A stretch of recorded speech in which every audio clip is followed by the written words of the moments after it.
વલ્લભ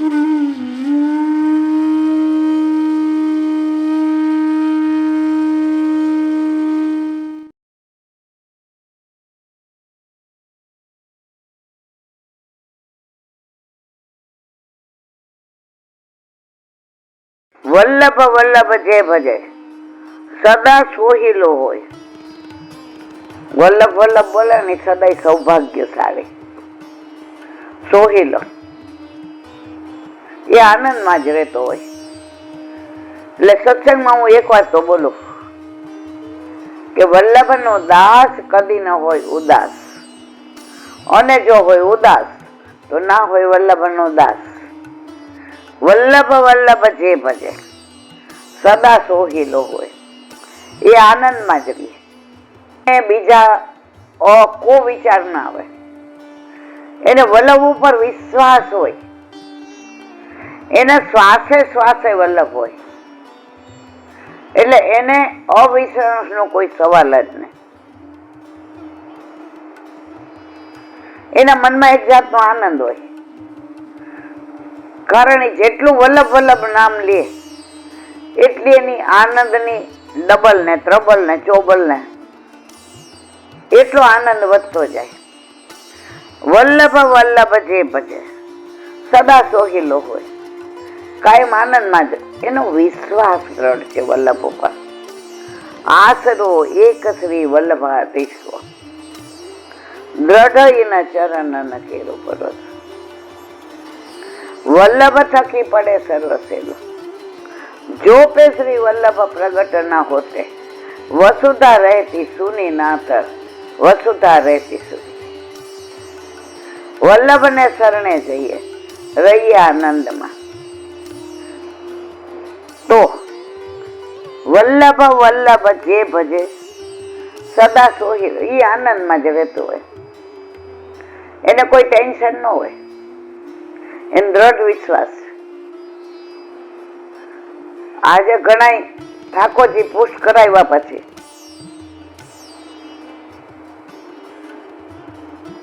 અન્ય દેવ દેવતા ઘરમાં હોય અને પધરાવી દે નદીમાં.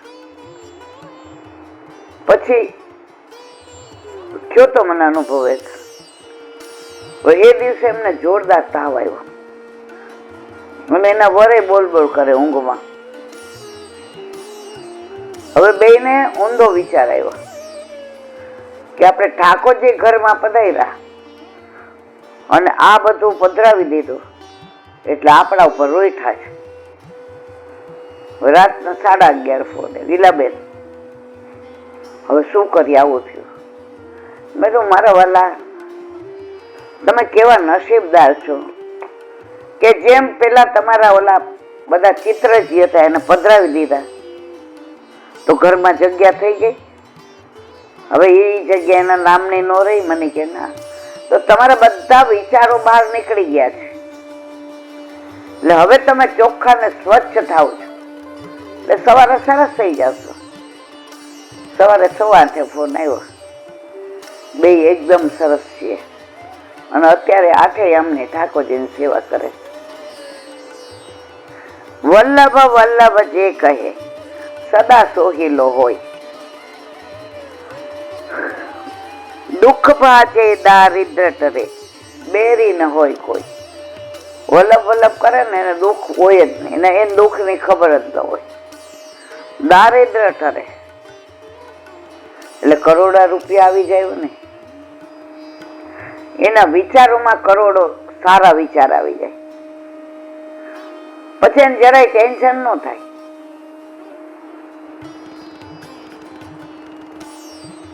ઘણા ઠાકોરજી પુષ્ટ કરાવે, હવે સીધી સખડીની આજ્ઞા દી, ઠાકોરજી લાડ લડાવે. ઘણી વાર પરિસ્થિતિ એવી હોય કે વિચાર કરે કે સાંજે શું ધરાવું છું. પ્રભુ એવી કૃપા કરે કે ક્યાંથી વ્યવસ્થા થઈ જાય ખબર ના પડે. ઘણા કહેલા બેન ઠાકોરજી પધાર્યા ત્યારે અમે ભાડે રહેતા હતા. આપણે તમને ખબર છે પેલો દાખલો, બસ આવીને કેવા રોતા હતા કે ઘરનો બંગલો થઈ ગયો, ગાડી થઈ. મેં કીધું આ તો લૌકિક ફળ છે, અવાંતર. આ તો થવાનું જ હતું, પણ તમને પ્રભુમાં પ્રીતિ વધી આવી જાય. દુઃખ ભાજે દારિદ્ર તરે, વેરી ન ગાજે કોઈ. વચ્ચે થોડું ડિસ્ટર્બ થઈ ગયા એટલે લિંક તૂટી ગઈ. એ તો સંસારમાં રહીને શ્યામને ભજાય. તો દુઃખ ભાજે દારિદ્ર તરે. તમારી પાસે કઈ ન હોય તો તમને દુઃખ થાય, પણ તમે એવું વિચાર કરો કે મારા ઠાકોરજી જે ધરાવવું એ પ્રેમથી આરોગે છે. આપણી વ્યવસ્થા ઠાકોરજી કરે છે, આપણે કરવાની જરૂર નથી.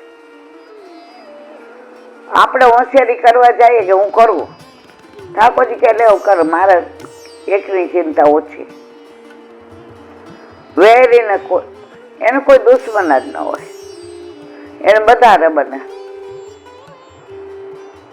કારણ કે વલ્લભનો દાસ છે. મેં એવા ઘણા વૈષ્ણવ જોયા છે. કોઈ એને બે ગાળ રહી દે ને તો બીજા દિવસે બે વાર જય શ્રી કૃષ્ણ કરે.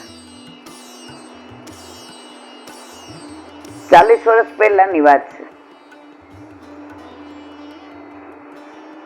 નામ નો દેવાય. એ બેન નોકરી કરતા હતા, મને લાગે નર્સ હતા, નર્સ. બહુ યાદ નથી મને, 40 વર્ષ થઈ ગયા. હવે એ ચોર વૈષ્ણવ, એટલે એને એવી ડ્યુટી લીધી હતી કે 12 વાગે જાય ને તો 8 વાગે આવે, એટલે રાજભોગ ધરાવતા સખડી અને પ્રસાદ લઈ જાય. પછી એને બહાર ચાની છૂટી રાખી, નહીતર એને માથાનો દુખાવો હતો, માઇગ્રેન. એટલે એ પછી 8 વાગે આવે. એટલે એ મારી જેમ જાહેરમાં જ કહેતા હતા કે ભાઈ હું ચા વિના મારે નથી હાલતું, એટલે 2-3 વાર ચા પીવા જોઈએ. એટલે ઘરે આવે એટલે હાથ મોઢું ધોઈ કપડાં બદલાવી અને જે બનાવ્યું એ પટ્ટે ધરી અને લે. હવે એક વૈષ્ણવને કઈક કામ હશે તો આવ્યા કે તમે નર્સ છો તો આમ તેમ જરા બીપી માપે, ખબર નહીં બહુ. એટલે પછી કે આમ ને તેમ. એ કે તમે સખડી ધરાવો છો? એ કે દાળ બાટી આરોગે છે, અમે શું સખડી ધરાવીએ? એ કે એ તો તમારી ભાષા ઉપરથી ખબર પડી ગઈ છે, તમે તો બહારની ચા પીઓ છો ને, કે મને કહેતા હતા રમાબેન. તો પછી બહારનું ખાતા હોત તમારે શું વાંધો છે? નોકરી કરતા હોય શું નાટક કરવાના? બોલા બેન કાંઈ ન બોલ્યા, એક શબ્દ નહીં. હું બેઠી હતી, મારે થોડું એમનું કામ હતું. મને અહીંયા આંબા આવી ગયું, ભાઈ તમારું કામ તમે કરો ને. એ ગયા પછી મેં તો આ કેવું બન ગયા ઈલાબેન, એનો જેવો સ્વભાવ હોય એવું એ બોલે, આપણો સ્વભાવ જેવો હોય એવું આપણે. તો બીજે દિવસે